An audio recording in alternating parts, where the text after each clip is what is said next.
There's a species in this lake. There is absolutely no question. Something is down there. You're sitting on the beach on a sunny day, you don't expect to see a dinosaur come out of the water. Nice easy breeze, cruising out across the lake, and we saw something in the water. The story of Ogopogo has been around as long as the Okanagan has. When an Ogopogo story goes online, we get tens of thousands of views. The attention is very quick to turn toward that story. And I think it's not just because it's silly or something of that nature. It's because it's a mythical creature that everyone can relate to. It's the Loch Ness Monster of Canada. I would say diameter-wise, as you put it, I don't think I could put my arms around it. Like a dinosaur, I guess. It was like a giant snake. Ogopogo is one of the most enduring symbols of the Okanagan. It exists on the side of buildings. It exists in, children's hands. They have stuffies of Ogopogo around here. So it's been around forever. Went by it. It looked like a log down into the water, but didn't look quite right. Because it wasn't going with the waves. That's one indication, it wasn't a wave, obviously, and I think it had to be something else. Something is down there.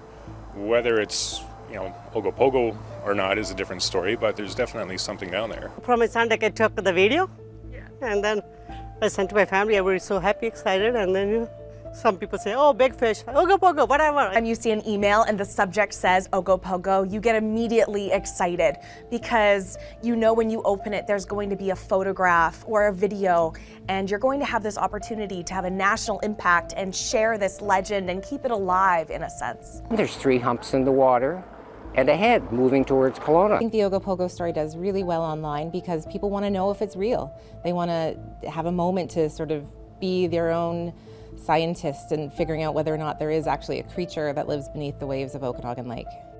The horns are if we can call them that, so the nodules. Yeah. Oh, at least 3 feet. And then it goes out from there. And, it would have been that big.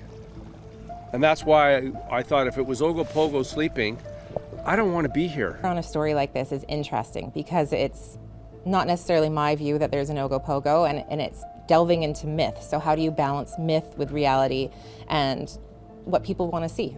The majority of sightings historically in Okanagan Lake happened between the last week in August and the first week in October.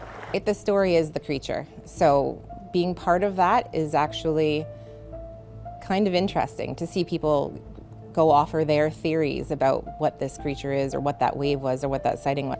Every time you report on Ogopogo, you have to keep in mind that these people believe that they saw something in the lake.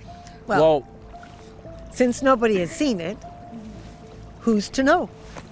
What I find interesting is right away I went and looked at all the pictures that were online about Ogopogo. The concrete statue downtown has 2 little stubby horns on it.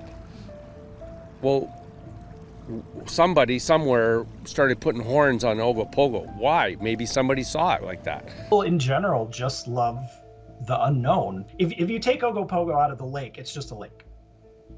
But as long as it's in there, it's more than just a lake. It's the home of a monster, and people want to see the monster. I don't think people will ever get enough of Ogopogo stories. It's too exciting, it's too mysterious, and it's one of the few things still out there that lets your imagination run wild.